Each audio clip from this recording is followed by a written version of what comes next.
and welcome to the Sunset Safari, the only place in the entire world where you can sit from the comfort of your home or work or wherever you happen to be commuting to or from and watch a live safari in the middle of the African bush. Now, my name is Jamie and this afternoon I have Wiem on camera with me and we're heading to investigate the southern boundary of our traverse area. We come to you live from several different properties from Djuma, Arathusa and Cheetah Plains game reserves in the Sabi Sand in the Greater Kruger National Park area of South Africa. We're going to be exploring Cheetah Plains, I think, this afternoon, see what else we can find. Not only are we live, but we're also interactive, which means you can send through your questions on #SafariLive on Twitter, or you can email through to questions@wildearth.tv. And let us see what we can investigate for you on this somewhat windy afternoon out here in the Sabi Sands. It's warm-ish. I'm not quite sure I would describe it as warm, but it's warm-ish with a distinct feeling of a cold front on the way, the berg winds howling around. And also, I know that Brent touched upon this morning, but we think that there is a large fire somewhere in our, not necessarily close vicinity, but in our vicinity, because it's incredibly smoggy at the moment.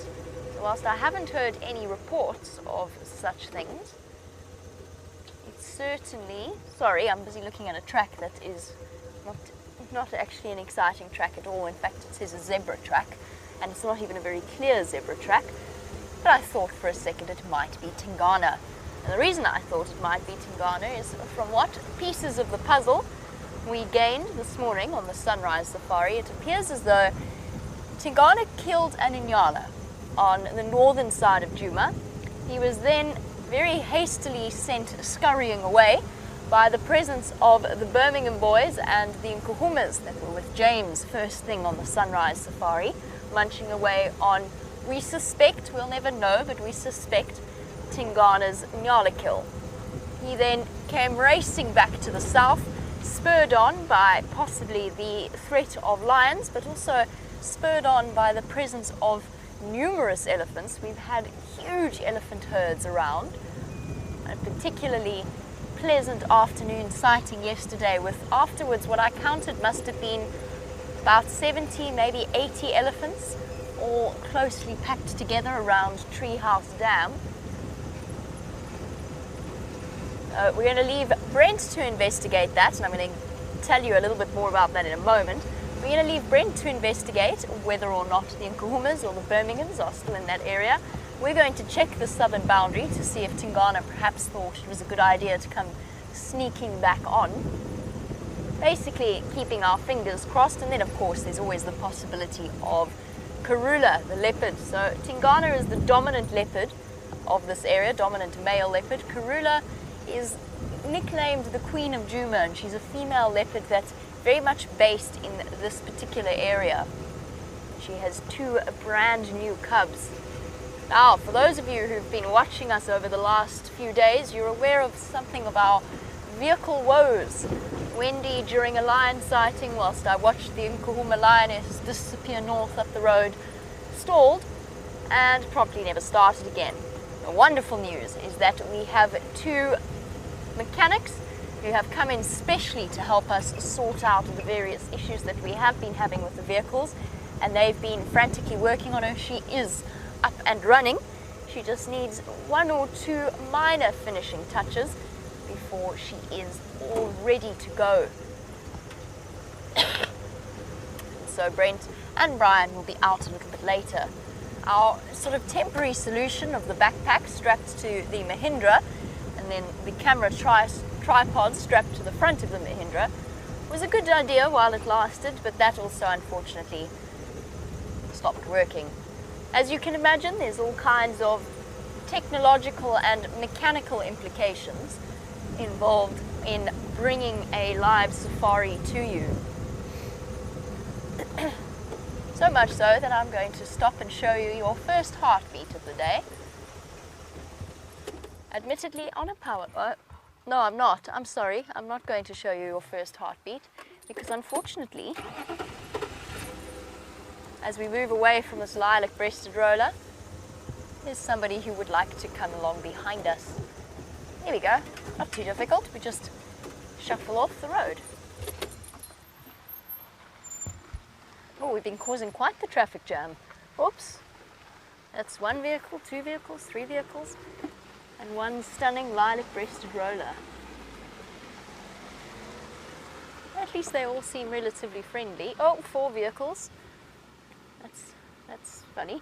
And I bet they all got very excited until they realized that we were looking at a lilac-breasted roller. Not that there's anything wrong with the lilac-breasted roller.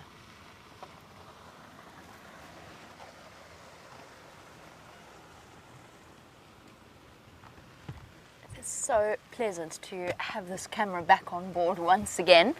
And it brings me, as these cars, let me just settle for a moment, let them carry on, because otherwise Liam and myself are going to sneeze our way through the rest of the drive, thanks to the dust. And we'll have to repeatedly clean his lens. So we're going to sit here for a moment. This weather is difficult for game viewing, particularly with this amount of wind and also sort of with this level of smog and haze around. A lot of things are hiding away. It brings me to an idea that I've had, and I'm hoping that I keep looking behind the camera, and that's because there's two Battalier. Unfortunately, they're very, very tricky to see. Oh, wait, hold on, the male's going to be kind enough to fly overhead. There he goes. The distinctive shape of a Battalier in flight. Unmistakable. And sideways rocking. Very, very short tail. Unpredictable movements. And then, of course, what tells me it is a male is the half black and half white underneath the wings. Females have much more white underneath than black. And there's two of them fluttering about, but there's only one that we can see at the moment. And what actually alerted me to their presence was the cawing call that they were making to communicate with each other, a kind of a caw sound. So thank you, Battaliers, for keeping us here. We're going to continue on now that the vehicles have moved away and we don't have to deal with quite the dust cloud that we did before. So what I was going to say before the Battalier very kindly came into view was that I think it's time to challenge Brent to a competition myself. The last time we drove together, Brent challenged me to a mammal competition, and I think he decided that we tied. I'm pretty sure I won, but he's convinced that we tied somehow. And the competition was to see how many mammals we could get on camera. I think it's time to return the favor. I promised to do it, but then the next morning I completely forgot. So I have remembered, and since we are faced with some interesting weather conditions this afternoon, once, and the competition will only start once Brent goes out, and I'm a lot better at laying the ground rules, so let's do it like this. Every sighting that we have that we stop for, whether it is a tree or a bird or a mammal, we are going to give the most interesting anecdote, not fact, anecdote that we have about that particular thing. And I'm laying down this competition knowing that 100% there's a good chance that Brent is going to win, given his background essentially growing up in the African bush his entire life. I've spent a couple of years, Brent has spent most of his life out here. So I'm laying down the ground rules knowing that Brent has an advantage. I've got a better camera with me though, so you know, that kind of evens the playing field, and then you lot watching at home can judge which one out of all of the anecdotes. You can only give one, you have to pick your best anecdote about that sighting, and you can judge by the end of the drive which of us came up with the best anecdote. And it's entirely up to you how you define best. It can be the funniest, it can be the most interesting, it can be the scariest, whatever you feel engaged you the most, that will be the competition for today. I haven't told Brent I'm doing this, so that lucky job will be Kirsten's. Kirsty in final control, who apparently has already passed on that particular message. So we have Kirsty and Jerry in final control this afternoon, and they will be directing your show and passing through your wonderful questions. Let us see if Brent feels up to rising to that challenge or not. He is out on Wendy with Brian. Let's head across there. Welcome to Safari Live. My name is Brent Leo Smith. I have my fellow partner in crime, Brian Joubert, and his thumb on drive, and of course, sometimes we're known as the Killer Bees. We weren't killing the cats this morning, I'm afraid, but we are going to try now. So James let me in on a secret where the Inyala kill was. So we're just going to come have a little look, see? And I think it was just in here this morning. And I hear Jamie has challenged us to an anecdote competition. That is quite interesting. I don't think I've ever competed in an anecdote competition before, but I shall try my best, and it's going to be a difficult one to start with an anecdote. Oh, very funny though. I wonder if this was Master Henry or some other numpty who managed to fall into a very big hole and looks like they got stuck. I really hope that was James. But moving on. Now, an anecdote about an Inyala carcass. Oh dear, this is not as easy as I thought it was going to be. I'm trying to make sure that there isn't a lioness sleeping somewhere around.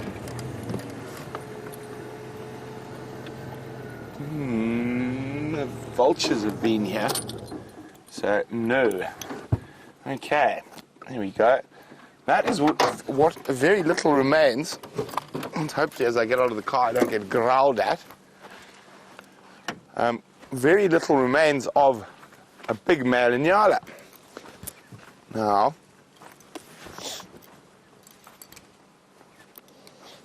it's very fresh.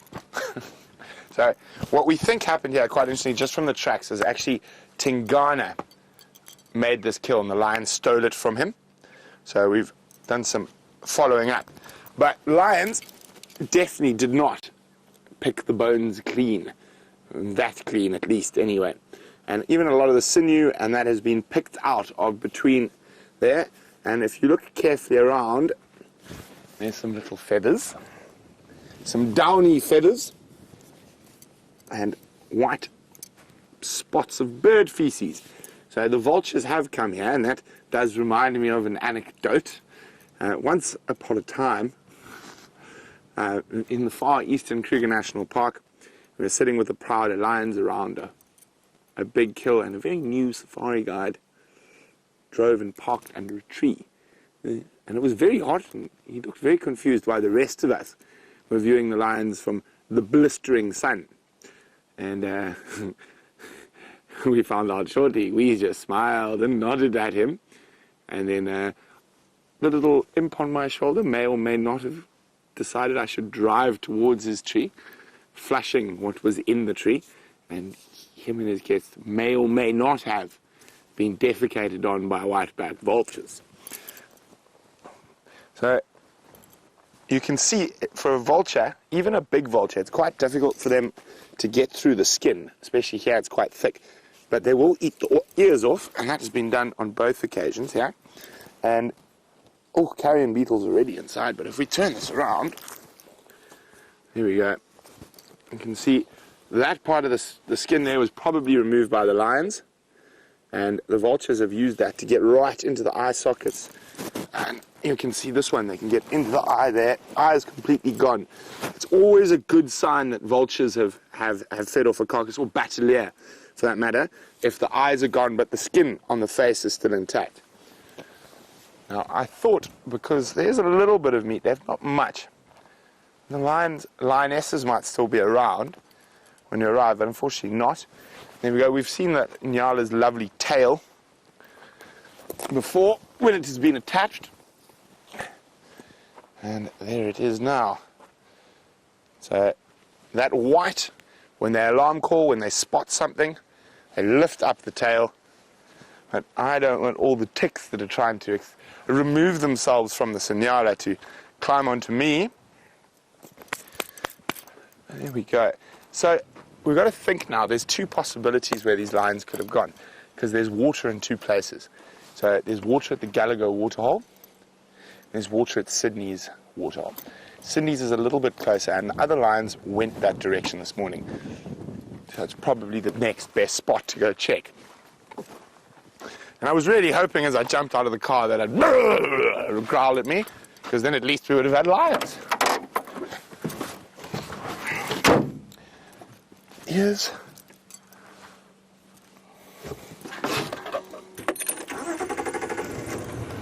okay. Let's go check towards the waterhole.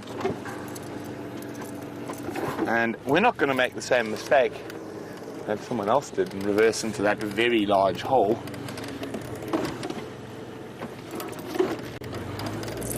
We shall tactfully maneuver ourselves between the remains of the Nyala, rather.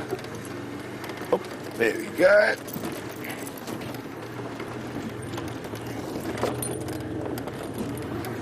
Big male Nyala. Definitely quite old, probably slightly towards the end of its life, but unfortunate for Mr. Tingana, he managed to catch it when the lions were about. Now, we're not very happy with those lions, because if they hadn't have arrived, Mr. Tingana would have probably still been around here.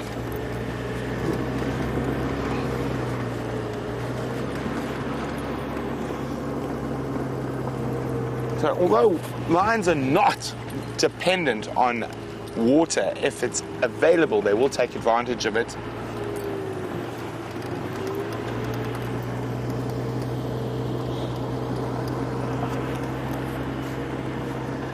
So James Richard would like to check if the jackal pair is around. Says he'd enjoy to hear an anecdote about them. This is going to be an interesting anecdotal safari. Maybe a first for me.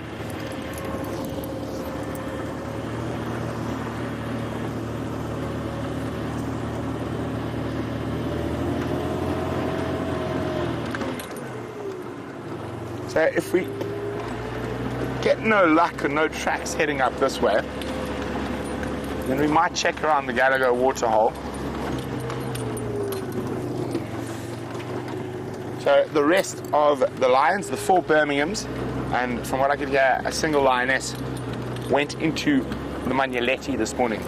So they have departed. They could always come back this evening, or maybe even come back earlier. They might have come back for a drink at Sydney's during the day. And we'll find out shortly.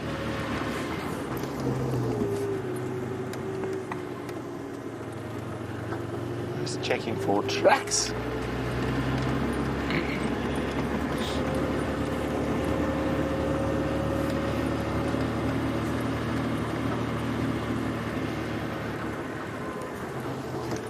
So while we go investigate further the possibility of some lions, Jamie has got a spotted bird. I have one of my favorite spotted birds with me, and an anecdote that is all prepared for you as part of our competition. Now here we have the helmeted guinea fowl, and I've just realized I have 2 anecdotes now to choose between, and I have to pick the best one and keep the other up my sleeve, pecking away at the grass seeds. Now they're entirely ground-based birds, but at night, or if threatened by a leopard or something similar, they fly up and they roost in sort of densely vegetated trees that keep their leaf cover, something like a jackalberry, for example. Just trying to think, maybe, yes, I think let's go forward. We might have a slightly better view. And then we shall continue with the story. And this story comes from the very beginning of my guiding career. The very first time I was ever put in charge of a camp that we used to run on occasions that was very much in the middle of nowhere. Now we're kind of in the middle of the nowhere here, but this was really truly in the middle of the nowhere. It was 3 hours from the nearest big city, and it was 3 hours hard driving to a place called Polokwane. We were up right near the Botswana-Zimbabwe border, and I just started out as a guide. It was the first time I was running the camp all by myself, and I had 2 lovely young German volunteers with me on the back, and we'd had the most incredible night of sightings. We'd had African wildcat, we'd had brown hyena, we'd had porcupine with a baby, and I was feeling most elated and quite proud of myself that I'd managed to get them all of these sightings. And I stopped the vehicle that I was driving in as we were going home one night because I could feel that there was something that I'd heard rustling in the tree, and I had the spotlight and I couldn't see anything into it. Eventually I convinced myself that I was on such a roll, let me get out of the car and investigate what was making that noise in the dark. And the next thing, as I walked up to this tree, I was bombarded by guinea fowl making an escape. I'd obviously disturbed them whilst they were sleeping because they're not totally silent. They shuffle and they cluck and they make a little bit of a noise, rustle the leaves a little bit, but not enough that I realized or worked out what they were. And it was the most undignified scream that I gave as about 20 guinea fowl came hurtling out of the tree, promptly doing what frightened birds at the same time, and thus ended what had previously been an exceptionally enjoyable game drive. And we took the volunteers home, and at that point it was just the way that we used to run the camp. It was just us. It was usually one person, sometimes 2 or more, but it was usually one staff member and just the group of guests. We all lived together in one house out there. And let me just tell you that it was a very, very silent dinner on my behalf as I sort of nursed my bruised dignity and slightly devastated at the embarrassment that I had suffered. And as I said, this is at the beginning of my guiding career, not a mistake I would ever have made now. Not actually, if it did happen to me now, I would have been able to deal with it a lot better. But at that point, I was most miserable. And then, of course, the next day I went to fix a flat tire, not change it, fix it. And you had these old tire arms that you had to pull down to get the tire off the rim and get to the tube inside. And it fell down and bashed me on the head, and I don't actually remember the rest of that day. I did take a game drive though, apparently. Sorry guys, back on the main road. We're just going to let this gentleman go past. How's it? He looks very happy. So there we go, anecdote number 1, the sleeping guinea fowl night. And one day we should actually combine, between all of us as presenters, we should combine all of our different bizarre experiences that we've had in the bush into one giant and probably usually hilarious novel. We'll get James to write it.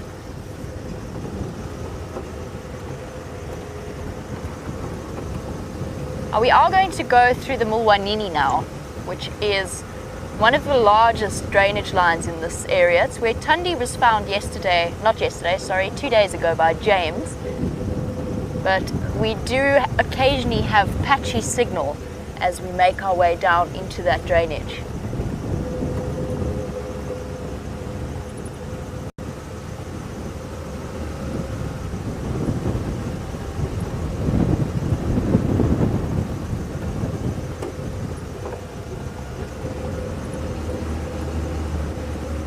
While we do go through this little bit of a shaky patch, let's head on to Wendy.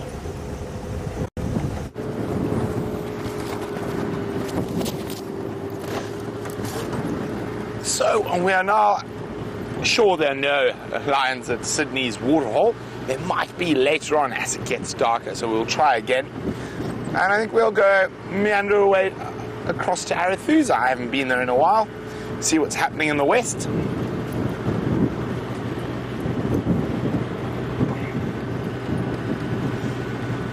Who knows? Maybe Anderson's about. So for those of you not sure who about Anderson is the biggest male leopard I have ever seen in my life. And I've seen quite a fair number of leopards in my days. His territory just touches in on the western side of Arethusa. And Tingana is the eastern Arethusa.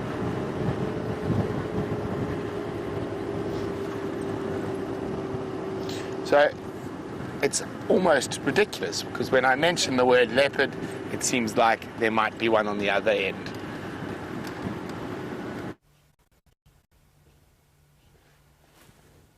Oh, you know, I said that James found Tundi here, and we've just found Tundi here.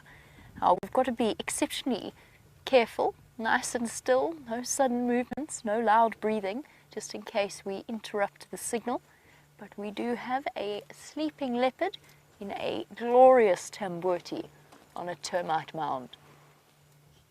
And she's absolutely gorgeous. There's also one very angry squirrel, which confuses me because that squirrel must surely have known that the leopard was there, and maybe not. Maybe it got taken by surprise, went to run up to one of its regular holes and discovered that there was a large spotted cat lying up, draped as only a leopard can drape across the branches of the tamboti tree.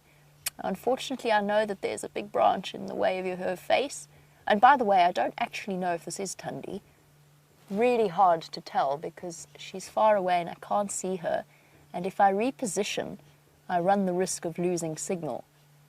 That being said, I think that there is a strong likelihood that it is her. She did have a kill up this tree a couple of days ago.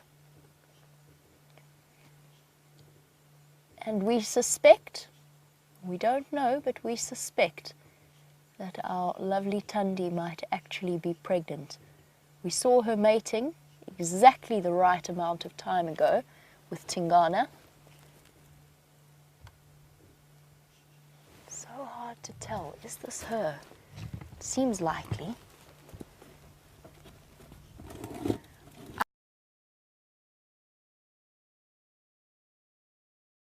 You just have an automatic affection for certain animals, and there's something about Tundi that I really enjoy. I don't know if it's her size. She is incredibly tiny. Very, very small female, and I don't know what it is. I think it's maybe just the connection to Karula and Shadow as well, the likeness that she shares. But she's just this sort of perfect halfway mixture between Karula and Shadow in terms of looks. So we started off our drive talking about Karula, the Queen of Djuma. This is her oldest daughter. And Karula has given the eastern part of her territory to Tundi and the western part of her territory to Tundi's twin sister Shadow, which I feel is, it doesn't always work like that, of course, with female leopards, but it's such a perfect example of the way in which female leopards do not disperse terribly far from their mothers.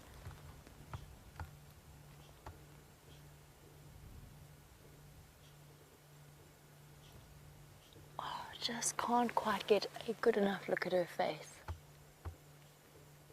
It's a female, definitely, and it makes the most sense. It is the exact same tree, isn't it, Viam? And same spot. It's the same tree in the same spot that she was in last time. So that makes total sense that it is her. I think it's highly unlikely that it's any other leopard.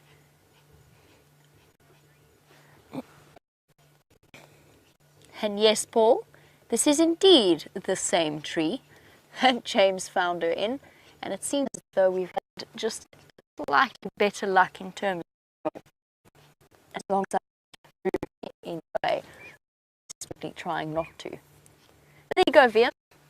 Leopard for you within the first our number one for the sunset safari. Cheetah today, we agreed. Yes, we did. We did agree we were doing cheetah today. We would like to film a different side as well as the leopard.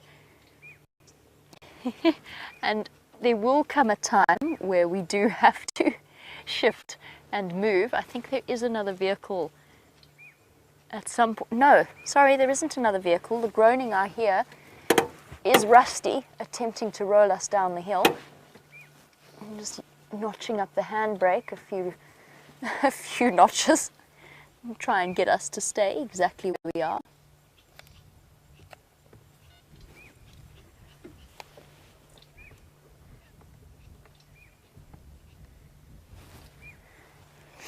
And Tim, reminding me of our challenge, Tim has said we need a leopard anecdote. The difficulty here, Tim, is that there are so many leopard anecdotes that I'm trying to decide which one to choose from, which one will be the most interesting. I did say that the anecdotes don't have to be something that some of you haven't heard from us before, because of course we tell different stories every time we go out on drive, and at some point, eventually, we are going to run out of stories to tell. Luckily, we keep making them as we go along. So Tim, I'm trying to decide, there's two particular instances that I want to talk about, and I'm trying to decide which one I want to talk about, which one I want to tell you, because I did say you could only choose one. That's what makes this game, or this challenge, difficult. And I think what I'm going to do, I'm going to tell you about two different leopards or three different leopards that you guys have never met and never seen before. But a leopard that where I used to work, I knew as well as we now know Karula. And her name was Rulani. And it was Rulani's cubs were the first leopard cubs I ever saw in my entire life. Rulani was beautifully relaxed. She was an absolutely amazing leopard to be around. And the first time I ever saw her cubs, I named them Artemis and Athena, two little cubs of about 4 months old, gambling in a marula tree. And the one, they were both females actually, but the one was much more bold and adventurous than the other, as we've often spoken about with leopard cubs, and it kept tumbling out of the marula tree that it had climbed up into. And it would climb right up and then realize it couldn't get down and then fall out, sort of half tumble, half climb out, and then make the exact same mistake again, like she was practicing. And she eventually was named Rukia, and they didn't like my Artemis and Athena name, but fair enough, okay. And she moved into one of the lodges. So there were enormous floods a couple of years ago in this particular reserve, and while she was setting up her territory, the lodges were washed away, and the rooms all emptied, and the lodges were closed for, I think it was about 6 months. And during that time, she set up her home in room number 3 of Camp 3.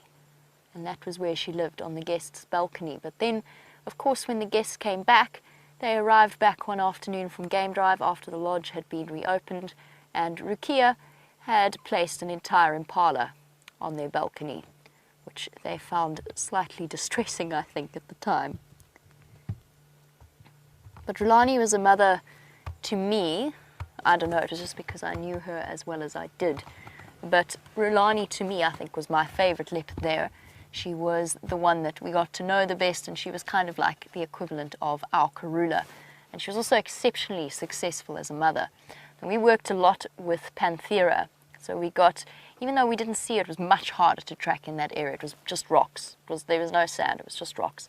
So even though we didn't see her as often as we see Karula, we did work a lot with Panthera, and we did have camera traps up absolutely everywhere. So motion-triggered cameras.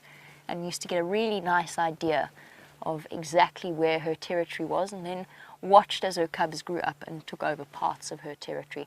The second one, the blue-eyed cub, we hardly ever saw her, and we actually ended up not giving her a name. We think she survived. We know she got seen every now and again, but she was the more timid of them, and she never really got used to people. As soon as Mom was away and as soon as she dispersed, she just stayed skittish, unlike her sister. It was an interesting little experience. It was the first time I'd ever watched leopard cubs from, not quite birth, but from babies to adults, and then having cubs of their own. But there you go, my leopard anecdote, and that was a difficult one because I was also going to talk about Shadow's previous cub, Sindile. And of course, you all know that he is wandering about the Sabi sands, constantly on the move, which I think was to be expected. But I was also thinking about telling the anecdote, and I'm not including this in the competition, but I just want to share it with you anyway. So Tundi, in front of us, her nephew, actually play-stalked me the one day while I was on foot tracking him. Followed me all the way back to the car. Remember that, VM? I sort of started calling VM at one point. I thought I should maybe get the vehicle in, because whilst it was a playful stalk and he was very small, I just thought it would be sensible to alert VM to the situation. Do you know what's funny about this sighting as well? Our poor 4 vehicles of guests that drove past, none of them, they all stopped for our lilac-breasted roller, but they never stopped for the leopard. They missed her completely. To be fair, she isn't all that easy to spot, but she's not exactly hidden either. And she is in exactly the same tree. Ellen Fowler, welcome as always to our sunset safari. You're wondering, do I think she has a kill in the tree? I know she did. VM, can we have a look? Oh no, that's her tail. Never mind. Sorry, that's the tip of her tail. Ellen, I know she did, but I think I remember it being reported as a Dacre kill, and I'm not sure if she has stashed it in this tree or if she stashed it in another tree and she's just lying up away from the kill to get away from the flies and so on. Maybe let's have a look at the next option for hoisting, which I think will be the next largest Tamburti here. Let's just see if we can't... I can't move, Ellen, as you know, just because we will lose signal completely, and I don't want to do that since we have been doing so well. Let's try and investigate here. I mean, as you know, if it was a Dacre kill, and I could be corrected on that, my memory might be faulty, but it was something that I read up on one of the social media sites. But if she did have a kill, and it was a Dacre, they don't really last all that long. We've seen Karula eat a steenbok in less than half an hour, from top to tail. Dacre, unless Tundi was full when she caught it, Dacre's not going to keep her busy. But that was only 2 days ago, so perhaps there is a little bit left.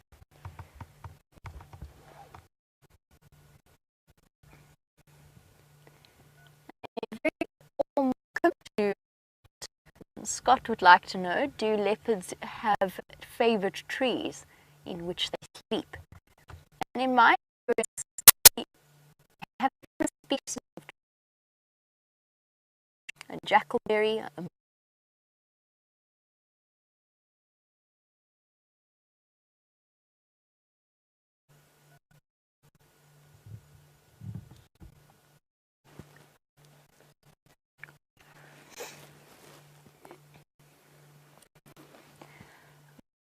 unfortunately, our signal is breaking up. I'm sure that Brent can field that question for me. We're going to send you back across to Brent and go off in search of some cheetah for VM to film.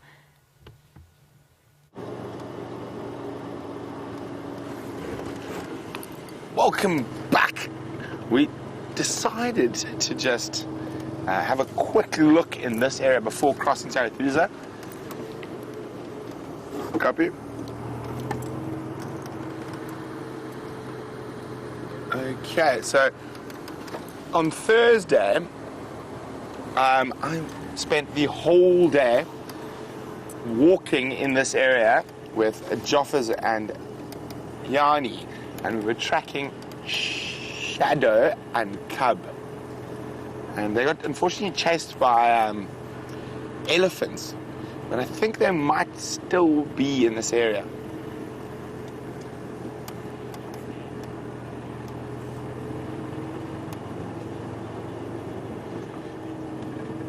So we just want to check very carefully here. And see if there are any tracks. If there are, Herbert is with me again, and I'll leave Herbert with the radio and send him off into the bush after leopards for us.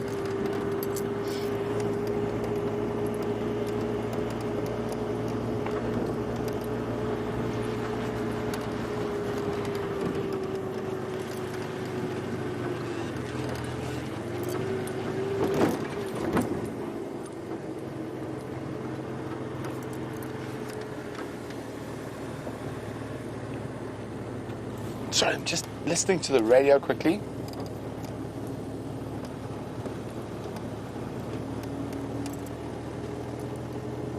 No. Unfortunately, outside of our traverse area. So we're going to keep moving through here. And I was also hoping to catch up with some of the eddies we were with this morning. There are some tracks around here, but I haven't heard elephants for a while.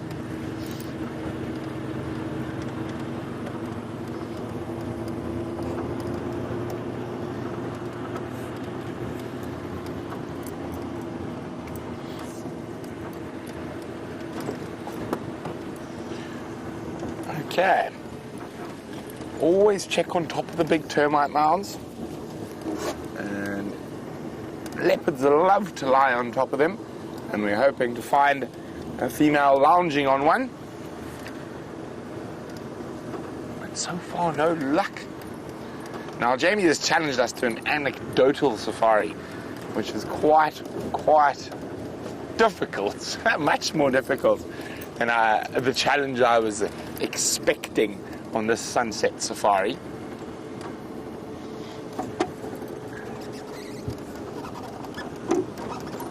Oh, hello. Oh, no, he's not hanging around either. Unfortunately, that impala disappeared at high speed.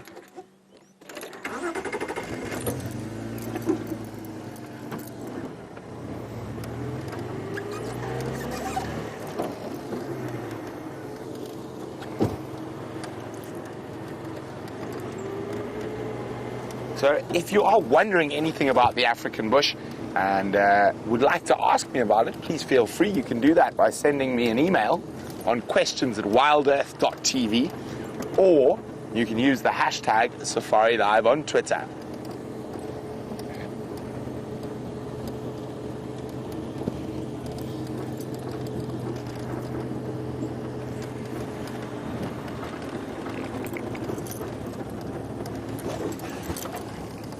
So it is a very interesting afternoon in terms of, if we look at the light is incredibly harsh. And there's a big fire, I would say, to the south of us that's blowing in this hazy weather we've got now, combined with all the dust. It's giving us a very airy light. Oh, hello, kudus.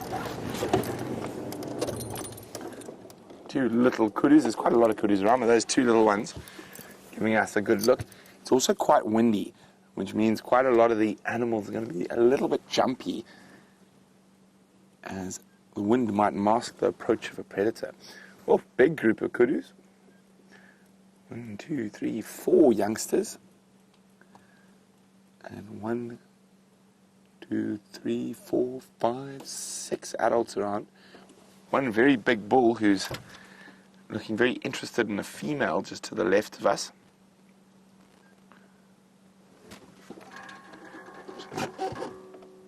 Roll back a little bit. There he is.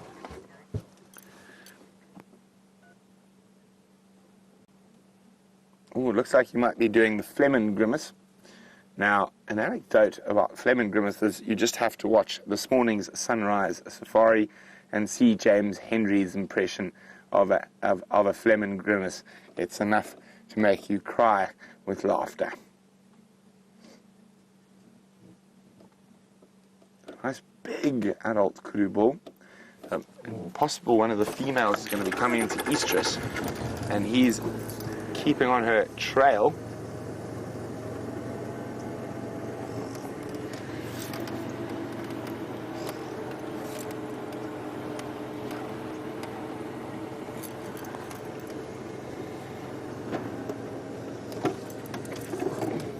No, he's still walking. So I'll try and get quite a bit ahead of them. Looks like he's going to cross the road. There we go.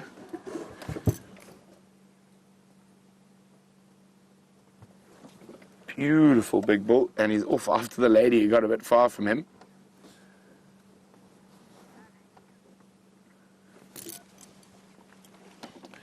Now, I think out of the families of antelopes we get here in Africa, the Traphalagus family is my favorite, and that's the spiral-horned antelope. Of all of them, bushbuck is my favorite, but kudu are also quite spectacular. I think one of the really wonderful things for me about the whole family is their scientific names have such awesome little stories that go along with it. So this is the greater kudu, and he's a particularly nice big boy. And here's a Traphalagus strepsiceros is his Latin name. And so it comes from strepo and keris. Keris is Greek for the horn of the animal, and strepo is twist. So for those incredibly big corkscrew twists is what the kudu gets its scientific name from.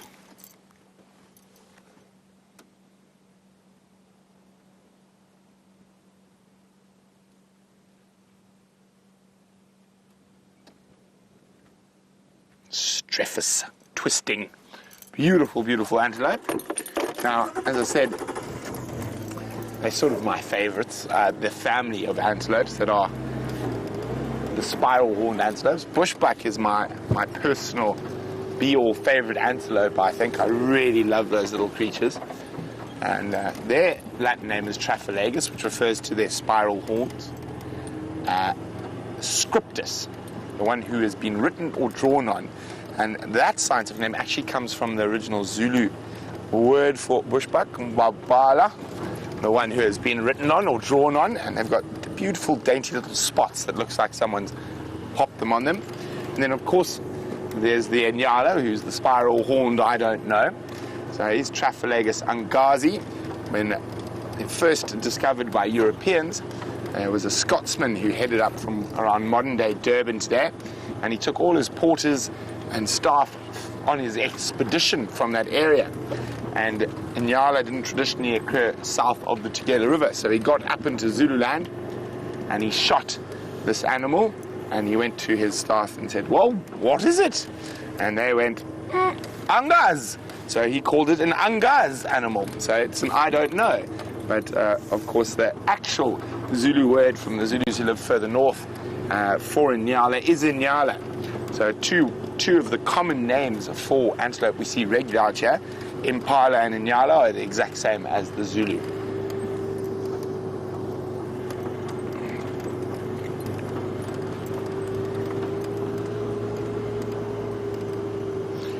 So, speaking about the Impala, who is named, has stayed true since the Zulu days, Jamie's got some to show you.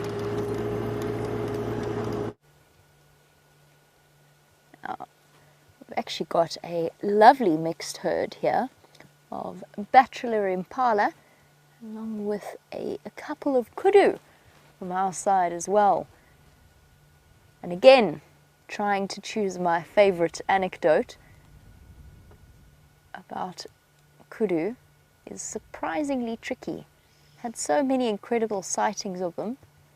Once one jumped over the front bonnet of my personal vehicle whilst I was driving along a dirt road. That was terrifying, but that was not the anecdote I wanted to tell. The very first time, I know, here we go, I've got a connection for you, and a story I don't think I've told before.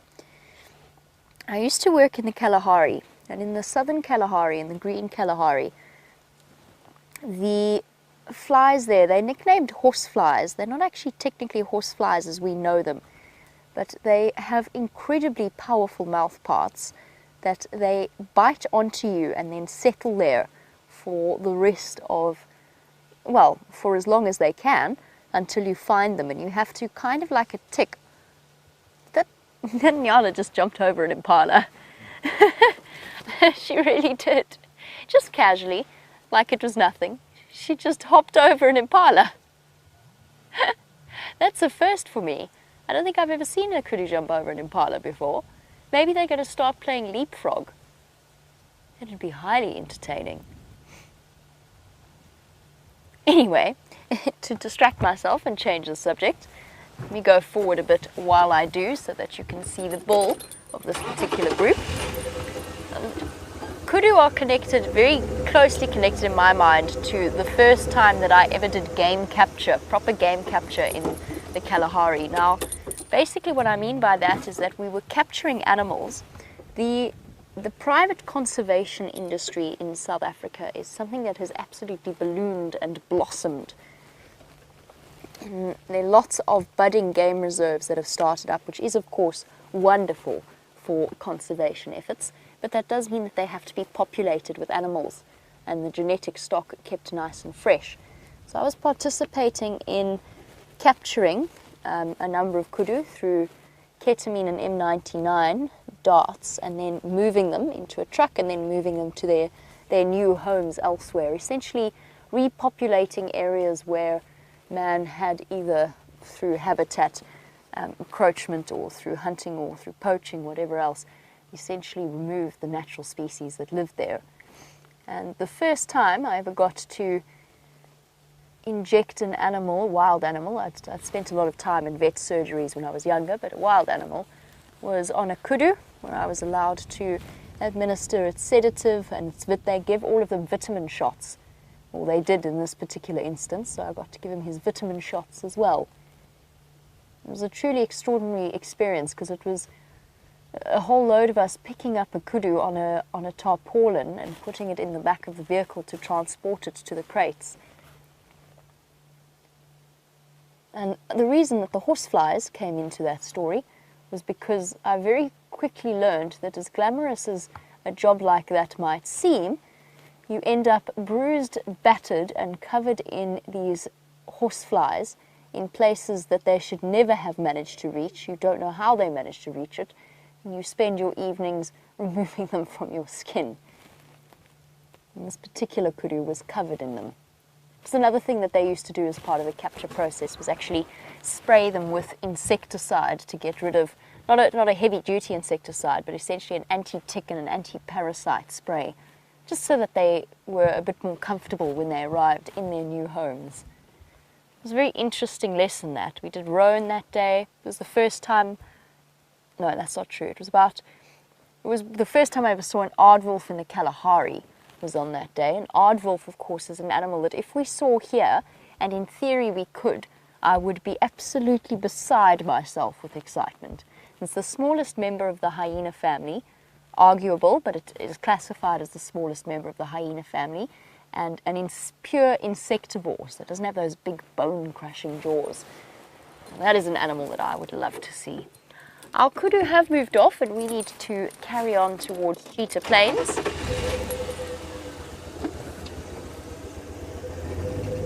Let's go and see if we can't get Liam another spotted cat to film, since we could not, unfortunately, stay with Tundi. No matter what we did, the signal just didn't come back.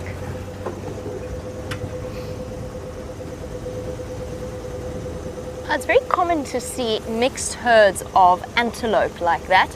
More eyes means less chance of a predator sneaking up on them.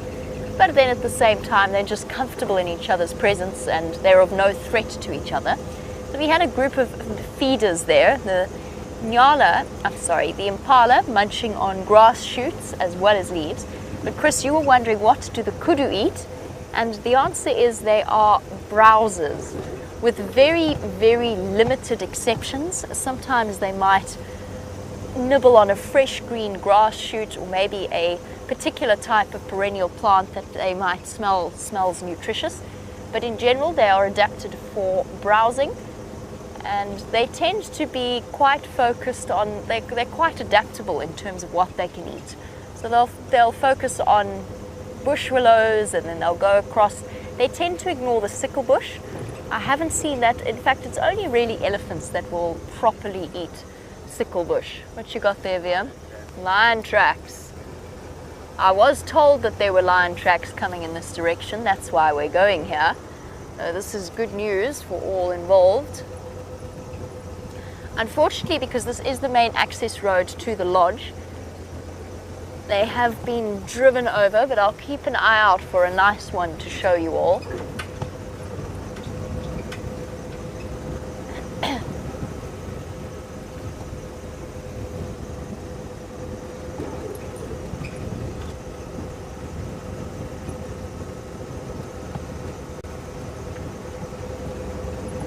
Oh, sorry, Chris. Yes, I was talking about kudu and their feeding habits.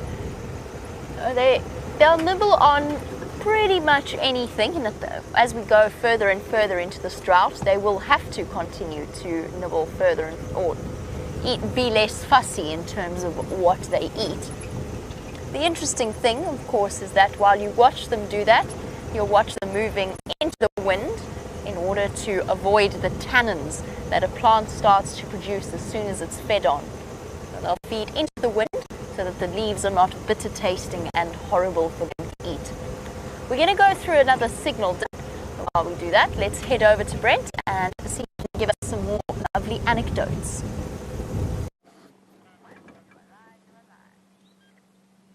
Look at this, guys. We've found some eddies. I'm going to be with you in a second. Sorry, Tax, go again. And look at the floppy ear there. A long time before. I haven't checked the kayas for about 5 days.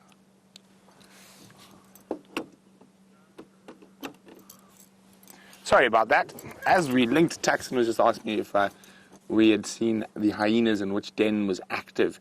And we think they've moved den. We haven't managed to find it, but while we're with the elephants. So look at that. How his ear is very floppy. It's a young male. Now, it's probably cartilage damage. So an elephant's ear is a very big piece of cartilage, and that's what keeps it stiff. So when you see it flopping like that, there's a sort of a break or a bend in the cartilage.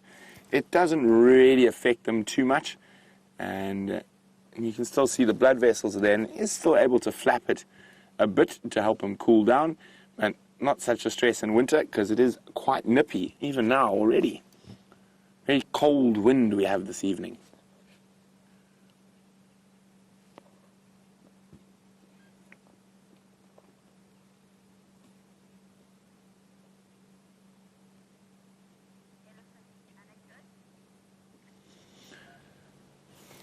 Oh, I keep forgetting about this anecdote, and Final Control keeps reminding me. Now, I've had quite a lot of little elephant anecdotes, fortunately. I've been very lucky, spent lots of time with them. I think probably quite a special one. I was about 12 or 13, and we were living in a tent up on the Kwando River in northern Botswana.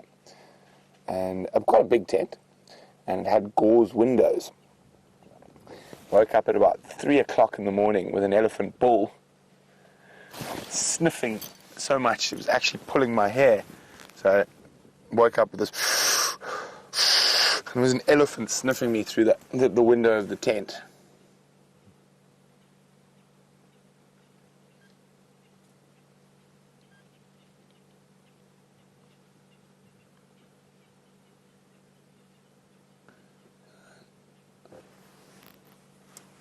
Nice young eddies. Now there's more than likely a big breeding herd behind in that block, and these boys have probably become just a little bit too rambunctious, and they've been pushed to the peripheries of the herd. So probably 14, 15-ish. Naughty boys. Terrible teens.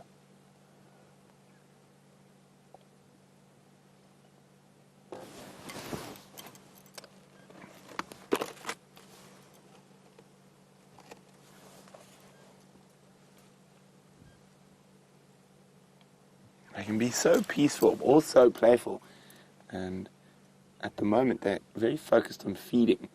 Now, the majority of an elephant's life centers around feeding. Those massive frames, they have to eat for the majority of the day and night to keep themselves sustained.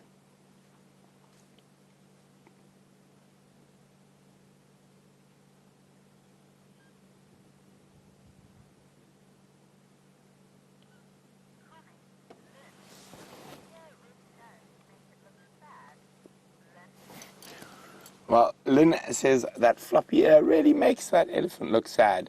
Well, he looks quite happy to me. If you watch his tail and his body language, he doesn't seem to be too perturbed with his floppy ear.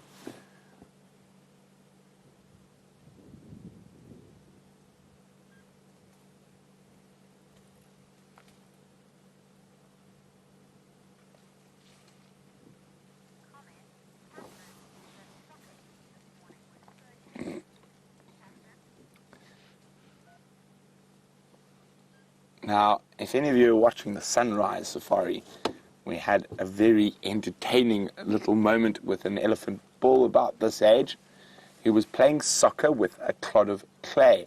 And Catherine's just saying that Ellie bull was very cute, and I agree wholeheartedly, Catherine. It was one of the more entertaining sightings I've had in the last while, and showed some serious skill. Who knows, maybe some of the international teams will be getting an elephant. Well, apart from its skill, I just think the sheer terror of running onto a soccer field and playing against an elephant would immediately lead you to win the game.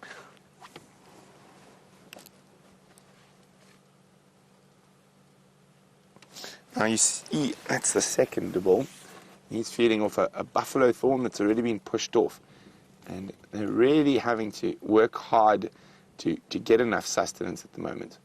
And you'll be noticing they're probably going to be feeding for a lot longer during the day and night, and we're going to be hearing them moving around, especially if you're listening to the dam cam. You'll probably hear them quite a bit more during the night now.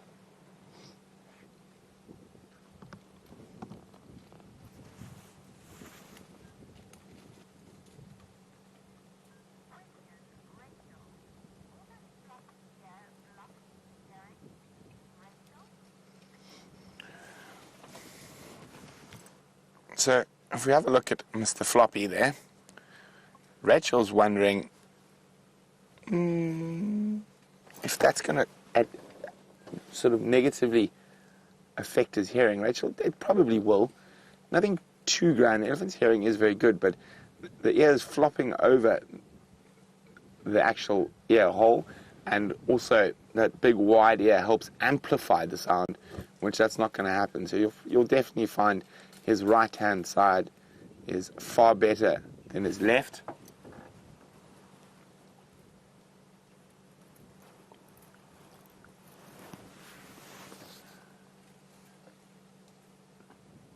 But I want to see if I can catch up with the rest of the breeding herd, which I think is probably moving through the block. And at the same time, James Richard will be very happy to know I'll check out for those jackals.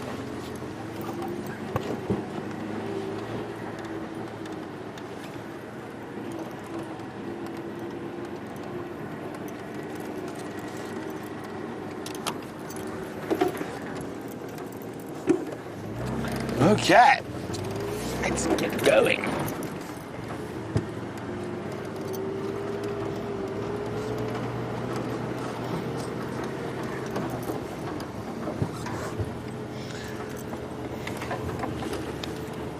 So Raisa's posing a very interesting question when it comes to elephant herd dynamics. Raisa's asking if a herd has a really young matriarch, would other elephants leave that group and join a herd with an older matriarch? I don't think so, Raisa. So when you see elephants like that, they're actually little individual family groups, and there will be some movement between that. But I think generally it's unusual to have a young matriarch. Almost always the matriarch will be quite old, and it is. I suppose it is possible that they might join an aunt or something, but you don't really find young matriarchs in my experience.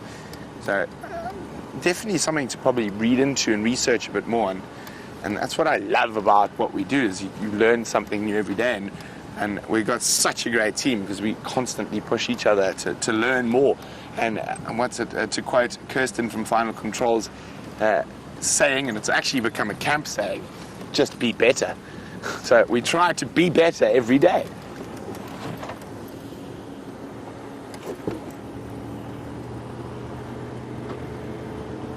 So this is a good spot. We're going to look out for those little side-striped jackals that James Richard was asking about. They have been seen. Oh, we've got both of them. There we go.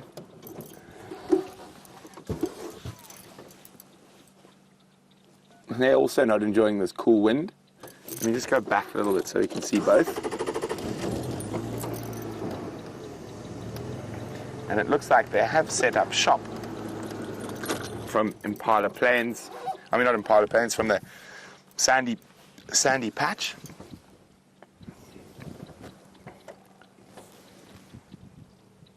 Oh, I don't know if you're picking that up on the mic, are you? That massive herd of elephants is off to the right. But now, before I forget, an anecdote about side-striped jackal.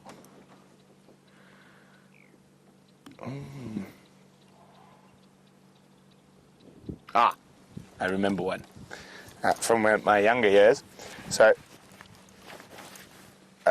as a lot of our regular viewers will know that Ellies are having big conversation behind us. You can't see them there. I was very fortunate. I've grown up in the bush my whole life, and my father is one of the founders of a company that is now known as And Beyond. It used to be called Conservation Corporation Africa, and he was the director on site at Pinda Private Game Reserve. So some of my formative years were spent living in the middle of the reserve. And for those of you not sure, Pinda was a bunch of mostly cattle farms that we bought and put together and turned into an amazing wildlife reserve now. So a lot of animals had to be brought in, and side-striped jackal was one of them. And we had dogs while we were growing up, and they lived with us, of course. And the one night, our Rottweiler cross Labrador was barking, and we'd just released side-striped jackal around the house, and we assumed it was barking at a side-striped jackal. And because it had been for about the week before, and the jackal sort of just stayed outside off the veranda. And my dad, in his pajamas, ran out to chase the jackal to get the dog to keep quiet, and he nearly ran flat into a hippo. The dog was barking at a hippopotamus, not a jackal. But it was very lucky. Those jackals set up territory right around our house, and we got to see a lot of them. Unfortunately, eventually the dogs got used to them and stopped barking at them as well.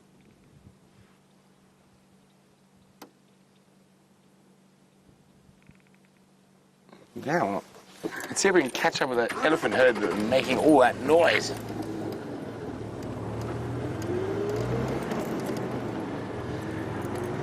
So while we go look for one of the biggest beasts out in Africa, Jamie's got, well, the second smallest antelope that could possibly occur here.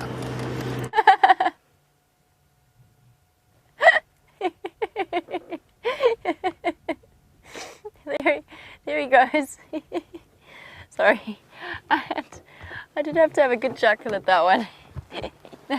That steenbok stood frozen perfectly right up until Brent sent you across here, at which point it decided to dash away. Now that was a little male steenbok. When I first encountered him, he was standing very much with his head in a buffalo thorn, which didn't look very comfortable at all.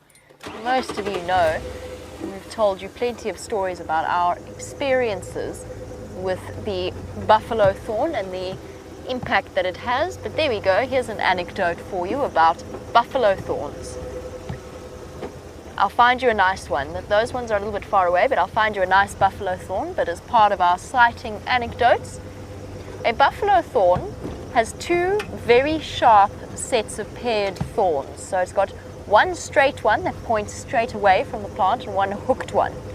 Now that is exceptionally uncomfortable when encountered. The thorns are so sharp that no matter how small your encounter with them might be, they're very determined to hook into your skin.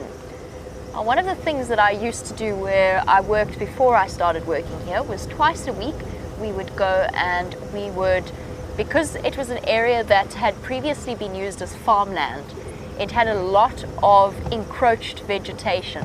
So what I mean by that is because it had been treated as a farm, they were actually farms given to returning World War II soldiers, strangely enough, and they were just handed these parcels of land. And as a result, through grazing cattle, they became exceptionally overgrazed, and therefore we got bush encroachment from species like buffalo thorn, sickle bush, spike thorn, all kinds of things. So what we used to do twice a week was we'd go and we'd construct clearings, and we'd go and we'd clear bushes. We'd also clear roads at the same time, just to make some nice areas that would have existed anyway for the bulk grazers, such as the buffalo or the zebra or whatever else happened to come along and enjoy those open areas. So that's what we used to do. And thinking back on it now, we did arm a lot of people with very little experience with things like pangas, which is the equivalent of a South African machete. We carry them in our cars at some point, and saws and all manner of dangerous things. And as you can expect, sometimes things went somewhat wrong. And in this particular case, it concerned a buffalo thorn and my head, because the very sweet volunteer that we had, got very committed and very into the process of cutting down this buffalo thorn, that she forgot to warn poor old me, who was sitting on the other side of it, busy. I can't remember what I was doing. I might even have just been tying my shoelace. But she forgot to tell me at the point at which it came down on my head, and it took a considerable period of time to help me out and help clear me. Oh, there's a warthog. Wait, warthogs, don't go.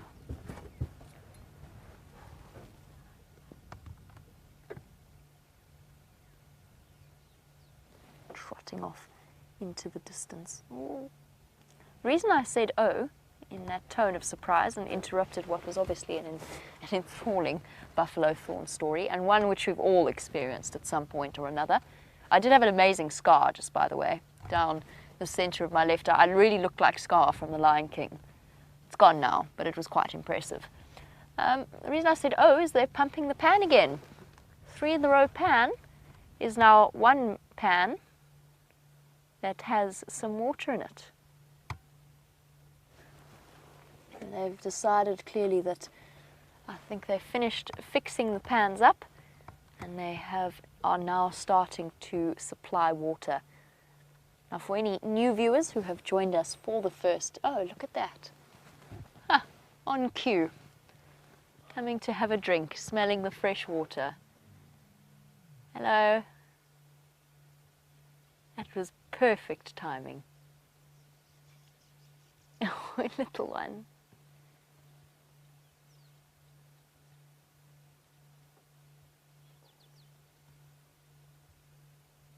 What I was going to say was, if you are new and joining us for the first time, we are going into a drought, a very serious drought, and the animals, or the various game reserves, are actually providing with the animals with places to come and drink. Look at that. That older female at the back is very clearly the oldest and most experienced elephant in this little herd. Oh, so exciting. Fresh, clean water. It's been freshly pumped. The elephants are going to absolutely love this.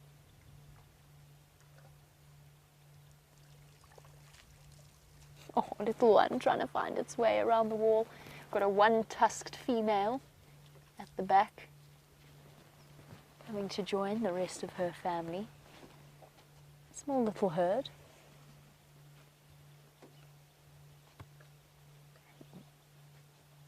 Probably lost her tusk in some way. It broke off. I don't quite know exactly what would have happened there. She's pushing her way in.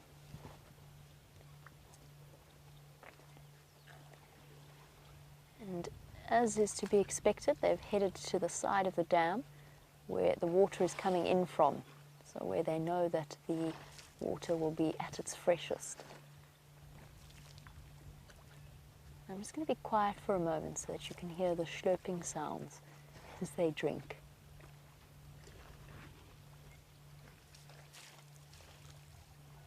It's a little bit windy for this, but we'll try. As I said that, the wind started howling.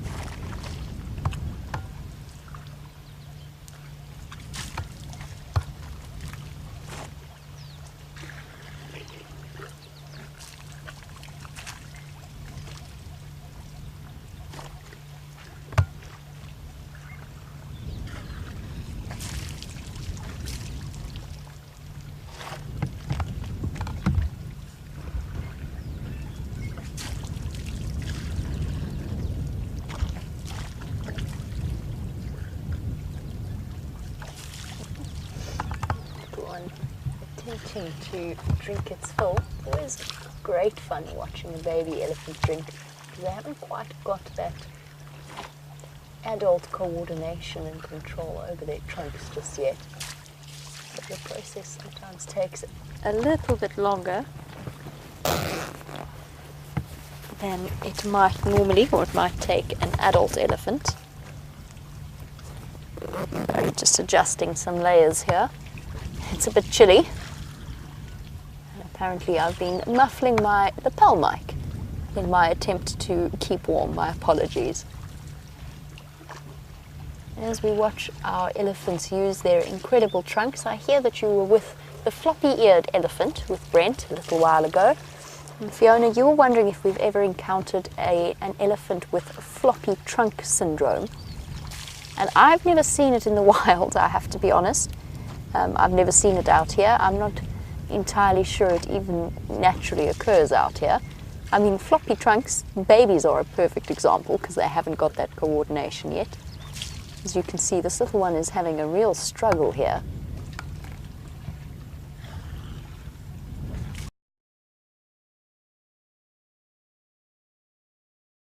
What's that patch? Oh, there we go, maybe a little bit, that was okay. A bit more? No?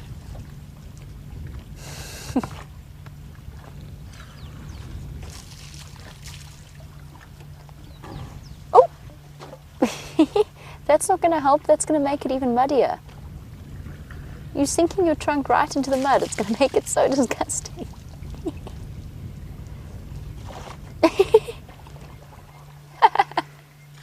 Now you're just having fun. Now you're just playing. It's like a toddler in the bath blowing bubbles.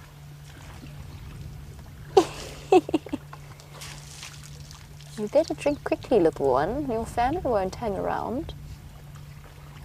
And Fiona, I have to confess that floppy trunks is not something that I know very much about when it comes to our elephant. So whilst I'm saying that I haven't seen it before, that's not to say that it doesn't occur. The only time I've ever seen floppy trunks is with little baby elephants.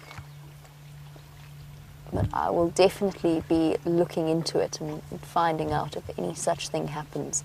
Of course, we do get our snared trunk elephants, or elephants that have lost their trunks to crocodiles. The female with the three-quarter trunk is one of my favourite, as well as that bull that we started seeing over the last few weeks with only maybe even less than half a trunk. It's not hard here to see who is in charge and is in control. Most of these elephants are very, very young, only just at their oldest entering their teens. And that little one is probably under, I would say, under about around 2 maybe. But you can see the big female at the back stands far taller than the rest of them. She's clearly much, much older.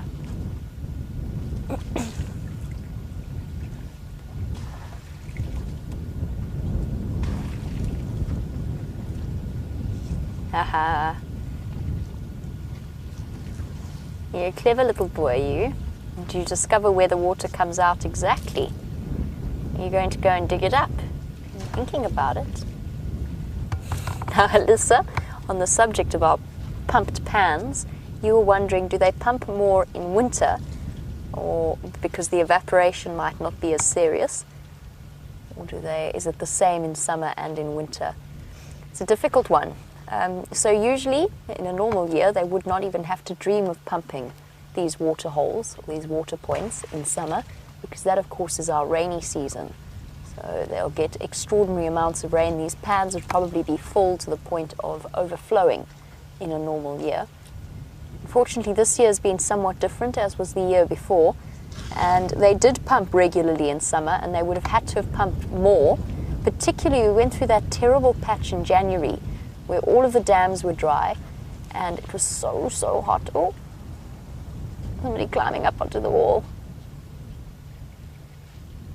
It never fails to amaze me how coordinated elephants can be, and I think the Ellie calf might even think about imitating her older male cousin. Oh, that little sideways tilt of the head from the female there said it all.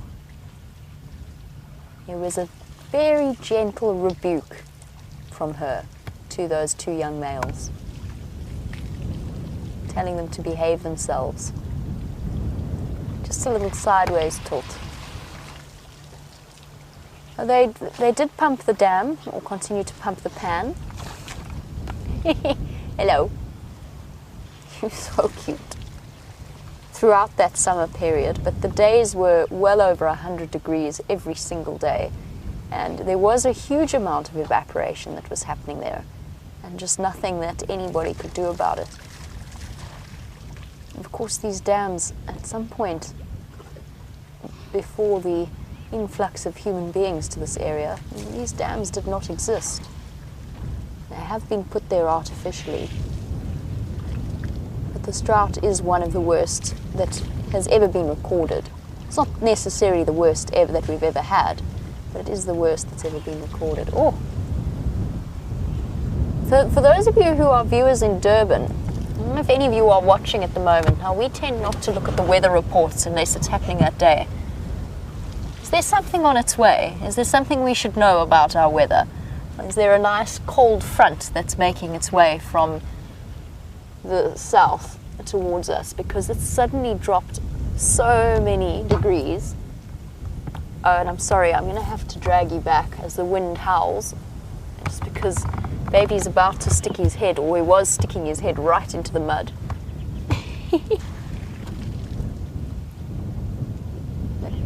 Are you having fun? Is that mud fun?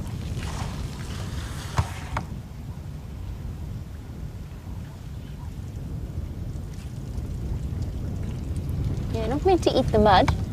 It's the water you want. Oh, but I'm going to eat the mud. That's exactly what I'm going to do. I'm going to eat the mud because I'm a baby and therefore I can. I can do strange things like that. Even if it doesn't taste very nice, I'm enjoying it.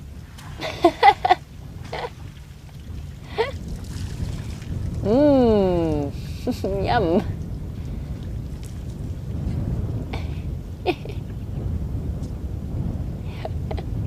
So, geophagy is actually not uncommon, and you might find that this thick clay does actually have some minerals or salts that this little baby is enjoying, because something is telling it to eat dirt and enjoy the mud.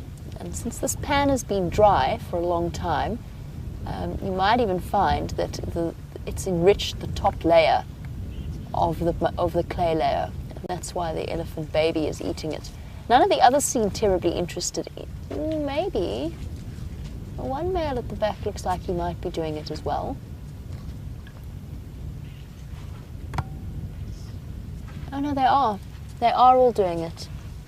The young males are doing it as well. So this is geophagy. There's something nice in the clay from this dam. Maybe because it has been dug a little bit, it's been dug up a bit and deepened.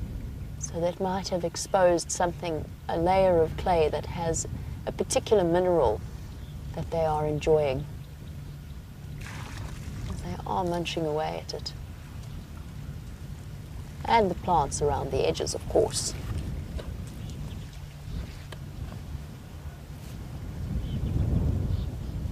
Hello, Linda. talking about our trunk, you've been watching our little one use its trunk, and you were wondering, can elephants get colds or stuffy noses, anything that sort of blocks up their trunk? Not in the same way necessarily that we do. However, they can get infections and cuts and sores and blocked up sinuses in their trunks, just like we do.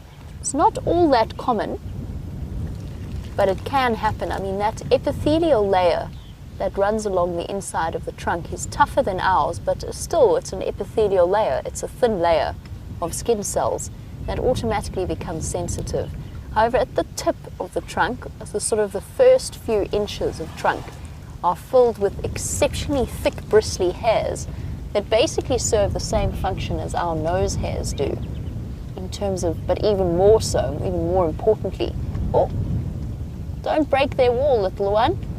They've just spent all that time fixing it for you. But yes, those thick bristly layers helping to keep any foreign particles from lodging too far up the trunk. Cute. Love watching the interactions. The two bulls knowing that they must definitely behave themselves with this young male calf, or they will be in serious trouble.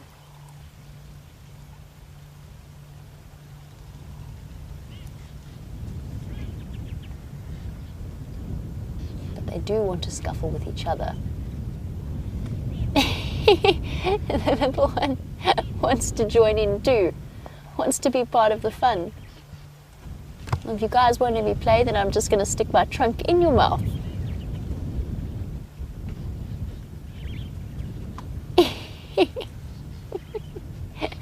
Kick dirt, because you won't let me play with you. Fine.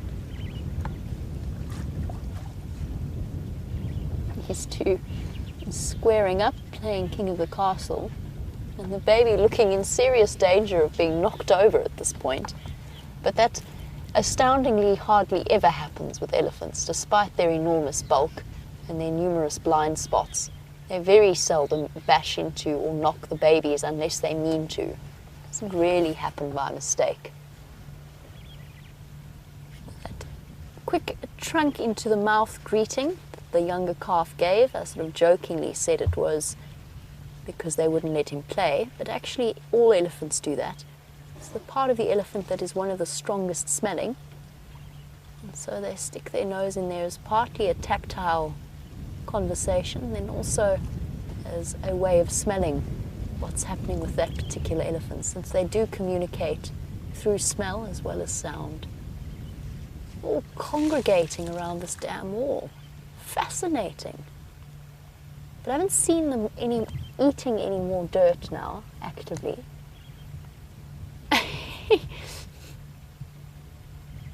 This is amazing. This little one's now got his mouth on the dirt. I can't tell if that's his head, if it's because his head's been pushed into the dirt, or if he's actively trying to eat. Aww. Something's got them very interested there. And I'm sure it's the freshly dug soil of the dam wall. Not digging. Haven't been eating that much.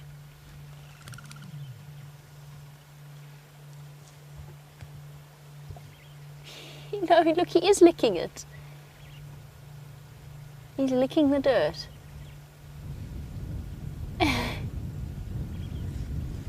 There you go. Geophagy at work. Practice of eating dirt, or at least the soil.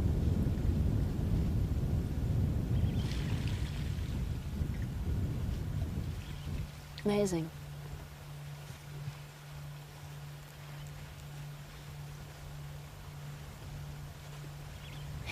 Little one's got prime position, although I do still feel as though there's a chance it could go tumbling into the water hole.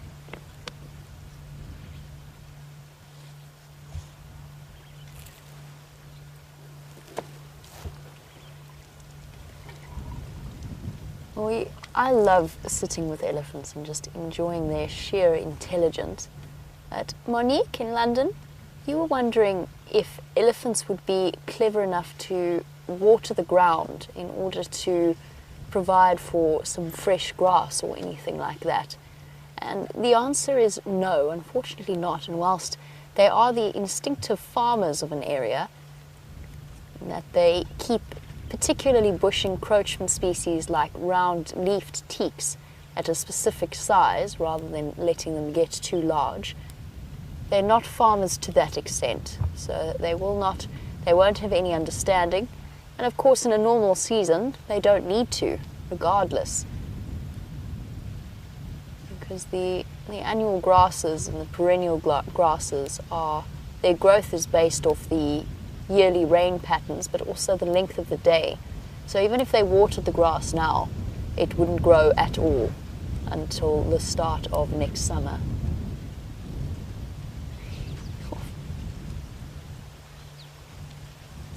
And just like that, off they go and wander off. Now, I've completely forgotten all about my anecdotal story. I'll save one up for the elephants for another time. In the meantime, Brent has got a lapwing chick and he must have a good anecdote about lapwings. So we've got a pair of crowned lapwings, and if you look very carefully to the one on the left, there's a tiny, tiny little chick. Here it is, pecking on the ground, following around the adults. Isn't that just too cute?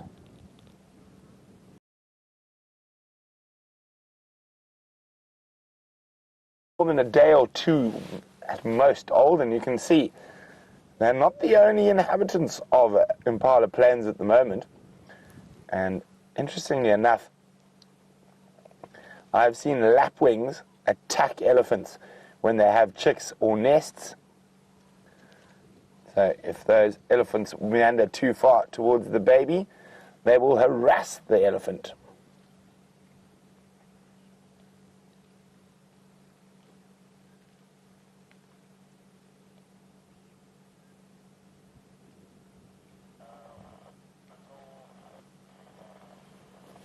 So we didn't make it to Arathosa due to the fact that there was not much happening there, and we were listening for this big herd of eddies.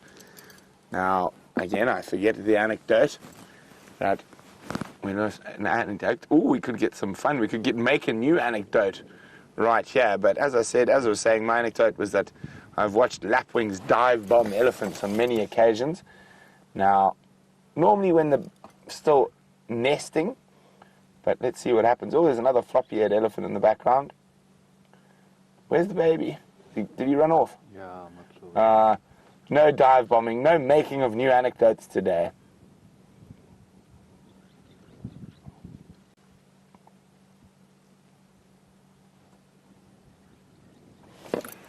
A young bull walking towards us. It's actually quite a big herd that is spreading out.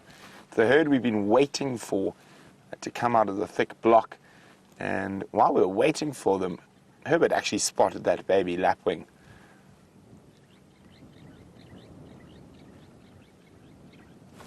So the rest of the herd are coming through around the back of us. I'm going to reverse a bit more.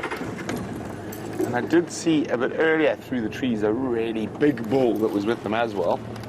I'm hoping we get a nice view of him.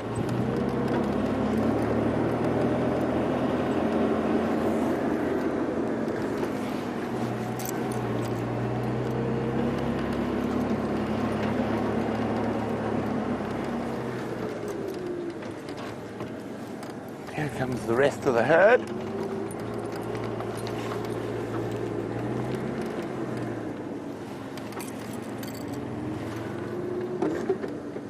It's spread out through the bush here. That one's the most open at the moment.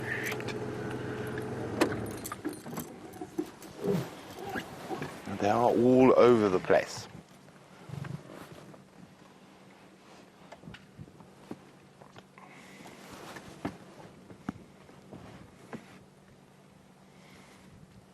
Hello, mister. Oh, careful if you eat that.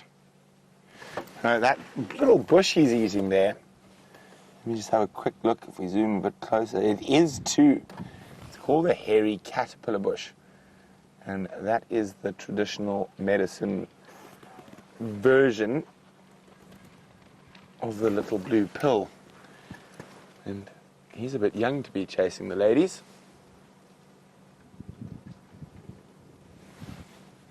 There's a little baby that I'm hoping is going to approach us. And it looks like it's full of mischief. He's just behind the guarri bush there.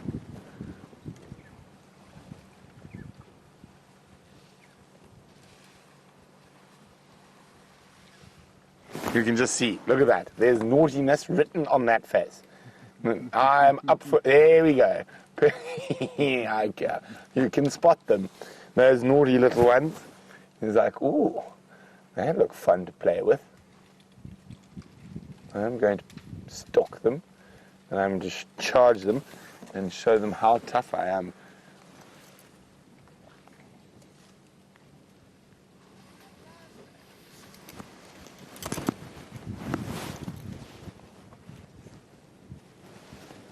Everybody comes close to the car. Oh, he's going to hide behind Mom. Will he charge from the front? Hello, naughty.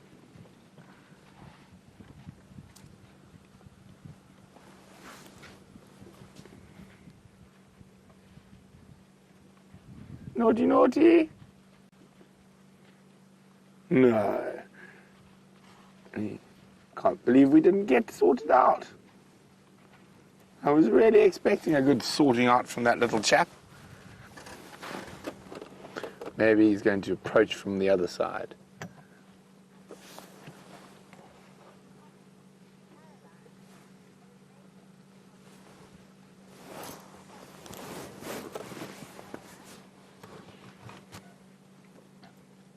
Oh, two in front of us, Brian. They look like they're up to something. Oh, no. There's so much focus on feeding at the moment.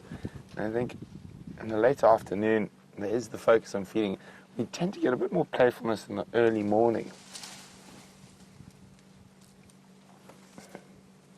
And of course, the ones that are young enough still to be suckling are still full of nonsense, but they're not relying on having to feed themselves just yet.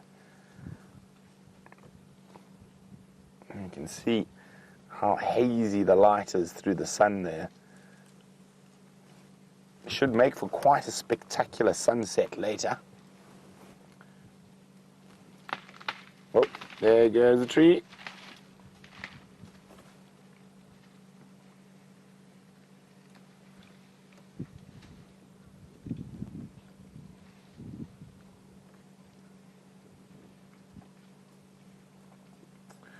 Bush architects rearranging their surrounds.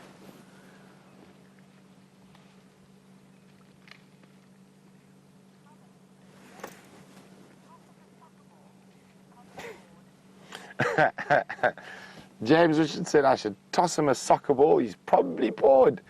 Yes, very good, James. James is referring to a sighting you had this morning of a young bull kicking around a clay ball like a soccer ball, and he did so for quite a bit of time. Oh, very pretty, Brian. Nice camera work. Thank you. Very, very beautiful. Using the hazy light to give a ethereal glow to the elephants. We've got very clever cameramen.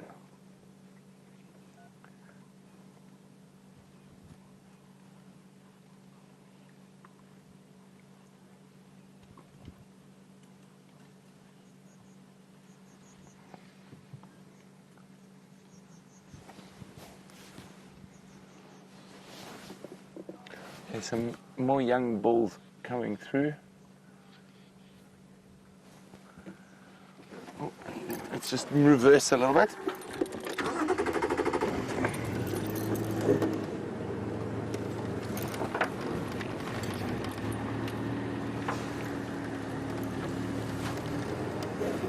I'm just trying to see where the next load are going to come through at. Caroline is wondering, how do elephants communicate with each other? Just trying to find you a little window How's that, Brian?